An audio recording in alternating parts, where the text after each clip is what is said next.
Keanekaragaman makhluk hidup sering juga disebut sebagai biodiversitas.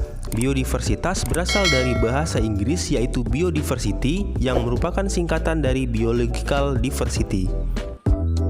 Sedangkan keanekaragaman hayati merupakan ungkapan pernyataan tentang terdapatnya berbagai macam variasi atau perbedaan sifat atau ciri di antara makhluk hidup yang ada di suatu tempat.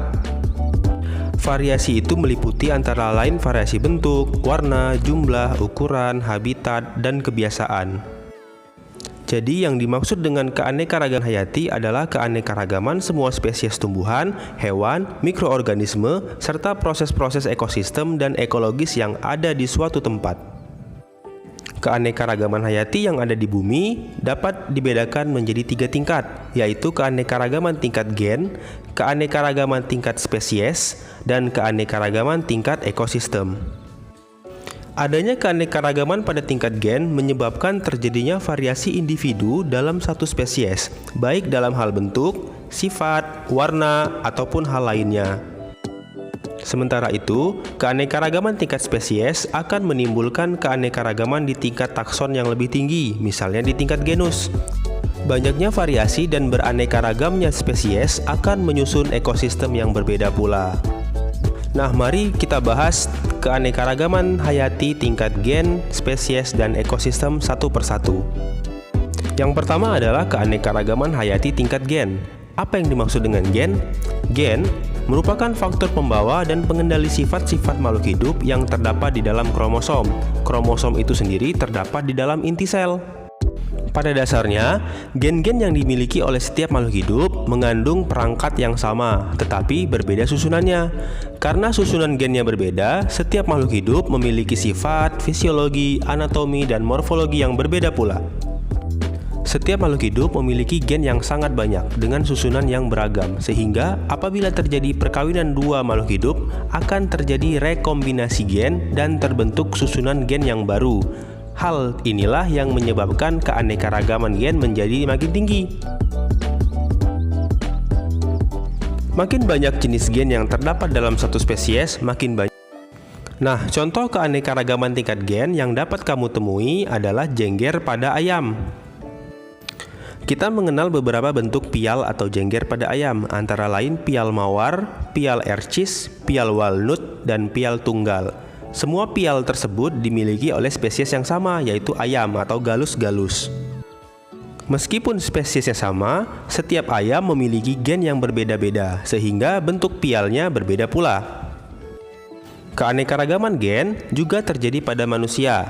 Keanekaragaman ini menunjukkan sifat-sifat berbeda antara lain ukuran tubuh, warna kulit, warna mata, serta bentuk rambut. Nah, contoh lainnya adalah cangkang-cangkang pada keong atau kerang. Cangkang-cangkang tersebut memiliki motif dan warna yang bermacam-macam.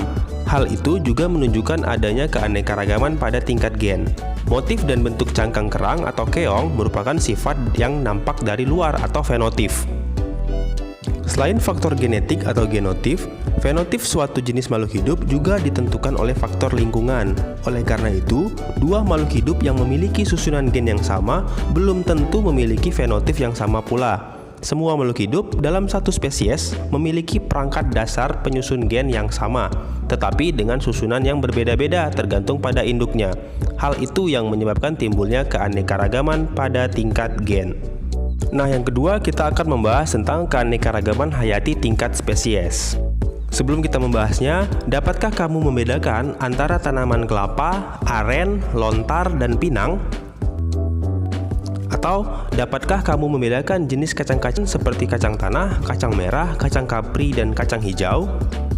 Selain itu, dapatkah kamu membedakan antara hewan kucing, harimau, singa, dan citah? Jika kamu dapat membedakannya, setidaknya kamu telah mengetahui keanekaragaman tingkat spesies atau jenis.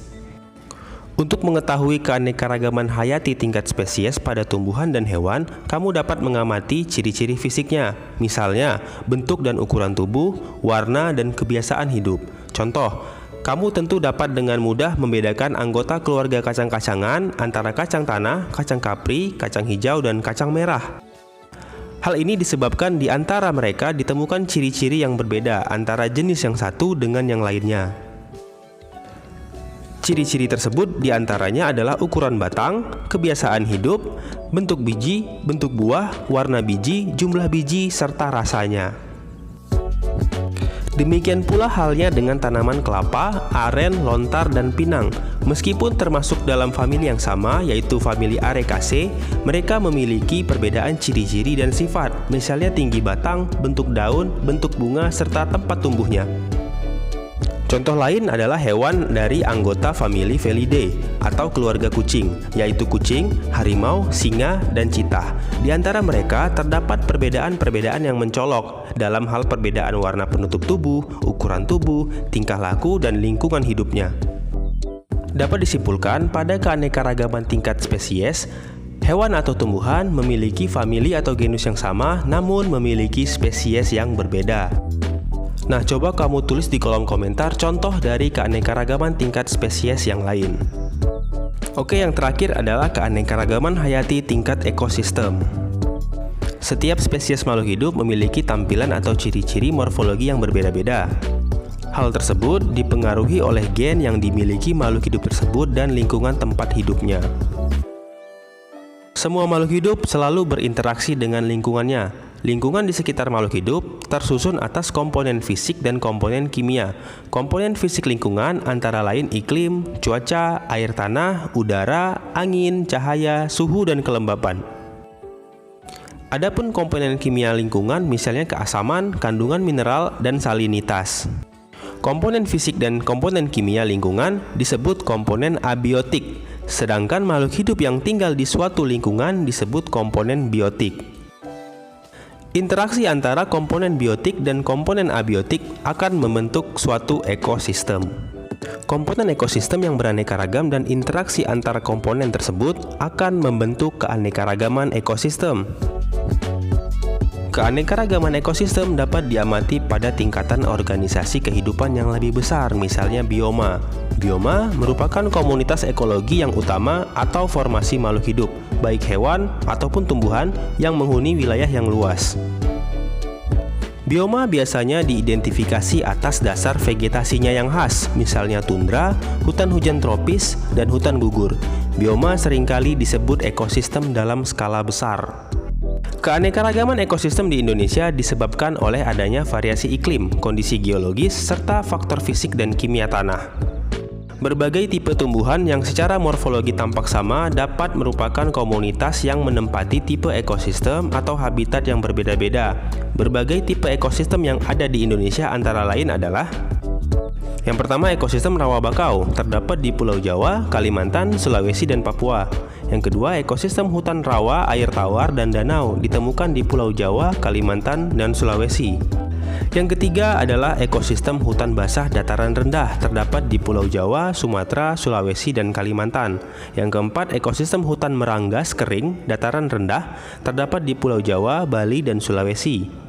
Selanjutnya ada ekosistem hutan basah pegunungan, terdapat di Pulau Jawa, Sumatera, Sulawesi, dan Papua. Selanjutnya ada ekosistem padang rumput savana dan padang rumput terbuka, terdapat di Pulau Jawa dan Nusa Tenggara.